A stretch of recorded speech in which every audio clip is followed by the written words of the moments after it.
Hi friends, ఎలా ఉన్నారండి?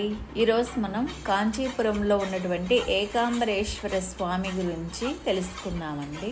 ఏకాంబర అంటే ఒక మామిడి చెట్టు అని అర్థం.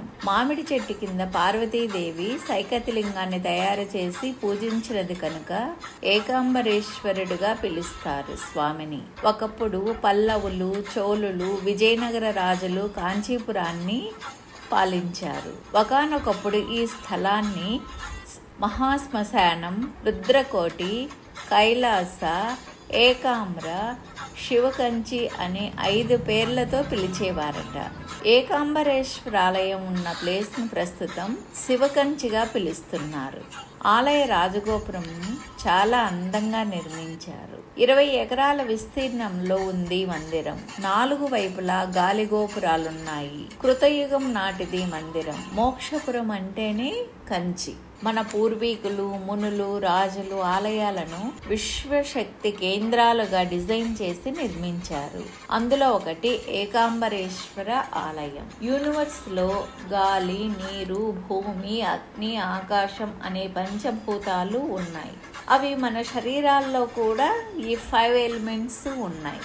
పంచభూతాలలో ఉన్నది ఈశ్వరుడే కనుక ఈ ఆలయాలను సందర్శిస్తే పంచభూతాలలో ఉన్నది ఈశ్వరుడేనని ఈ ఆలయాలను సందర్శిస్తే తెలుసుకుంటారు మీరు కూడా. శ్రీకాళహస్తిలో వాయులింగం, తిరువన్నామలైలో అగ్నిలింగం, కాంచీపురంలో పృథ్వీలింగం, చిదంబరంలో ఆకాశలింగం, జంబుకేశ్వరంలో జలలింగం ఉన్నాయి. ఈ పంచభూతాలు ప్రతి జీవిలోనూ ఉంటాయి. ఆలయానికి ముందు భాగంలో పూజా సామాగ్రి షాప్స్ ఉన్నాయి. మనకు అవసరమైన వస్తువులు తీసుకోవచ్చండి. ఆలయ ఎంట్రన్స్ లో గోల్డెన్ షవర్ ఫ్లవర్స్ ఉన్నాయి చూడండి.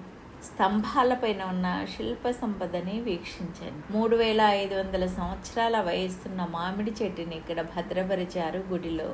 పృథ్వీలింగ దర్శనానికి వెళ్ళేటప్పుడు ఎంట్రన్స్ లోనే మనం దర్శించుకోవచ్చు పురాతన మామిడి చెట్టు భాగాలను. కైలాసంలో ఒకరోజు పార్వతీ పరమేశ్వరులు సరదాగా ఉన్నప్పుడు పార్వతీదేవి శివుని 2 కళ్ళను తన చేతులతో మూసింది. వెంటనే చీకటి అలుముకొని సృష్టి బ్యాలెన్స్ కోల్పోతున్న సమయంలో శివుడు తన 3వ నేత్రాన్ని తెరుస్తారు. తను చేసిన పనికి పార్వతీదేవి గిల్ట్ ఫీల్ అయ్యి పృథ్వీలో ఉన్న కాంచీపురాన్ని ఎన్నుకున్నది. కాంచీపురంలో వేదవతి నదీ తీరాన మామిడి చెట్టు క్రింద కామాక్షిదేవి సైకతలింగాన్ని ప్రతిష్ఠించి పూజిస్తుండేది. నమశివాయ మంత్రంతో తపస్సు మొదలుపెట్టింది. శివుడు కామాక్షిదేవిని పరీక్షించాలని నిప్పు పెట్టాడు ఆ మామిడి చెట్టుకి. ఆ సమయంలో తన డివైన్ బ్రదర్ విష్ణు వచ్చి పార్వతీదేవిని మరియు మామిడి చెట్టును రక్షిస్తాడు. ఎలాగంటే శివుని శిఖపై ఉన్న చంద్రుని నుంచి చల్లని కిరణాలను ప్రసరింపజేస్తాడు.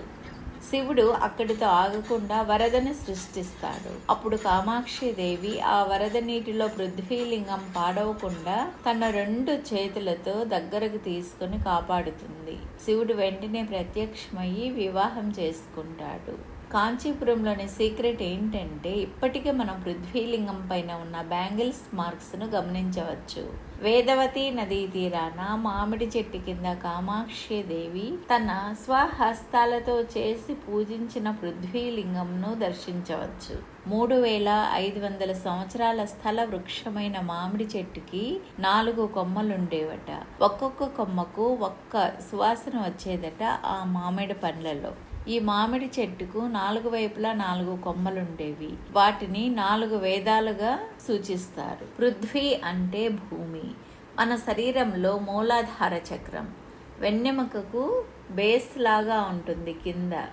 సాధువులు మరియు సాధన చేసేవారు ఎక్కువగా ఈ టెంపుల్స్లోనూ మరియు దగ్గరగా ఎందుకుంటారంటే వారి సాధన స్పీడ్గా జరుగుతుందని. మీరు ఎప్పుడైనా ఇలాంటి టెంపుల్స్కి వెళితే అక్కడ కూర్చొని మెడిటేషన్ చేయండి. మీరు పాజిటివ్ వైబ్స్ని గమనించగలరు. ఎప్పుడైనా మీకు వీలైతే మీరందరూ మీ ఫ్యామిలీతో కానీ లేకపోతే ఫ్రెండ్స్తో అయినా కలిసి వెళ్ళండి. శివాజ్ఞ లేనిదే చీమైనా కుట్టదని సామెత. ఆయన అనుగ్రహం ఉంటేనే మనం ఈ ప్లేసెస్ని దర్శించగలం. ఏకాంబరేశ్వర ఆలయంలో 10 సంగీత స్తంభాలున్నాయని అంటారు.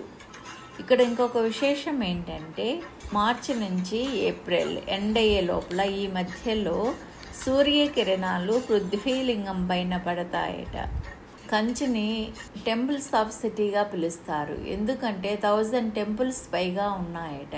చిత్రగుప్తునికి ఎక్కడ ఆలయం లేదండి. కంచీపురంలో చిత్రగుప్తునికి కూడా ఆలయం ఉంది. టెంపుల్స్ సిటీగా పిలిచే కంచిలో టెంపుల్సే కాకుండా కాంచీపురం సిల్క్ శారీస్కు ప్రసిద్ధి.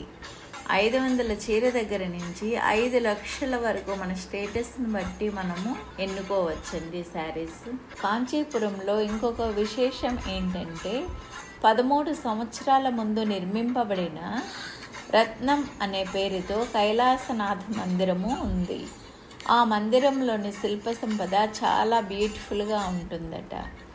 మేము వెళ్ళలేకపోయాము, వీలైతే మీరు వెళ్ళి దర్శించండి. Bye friends, see you in the next video.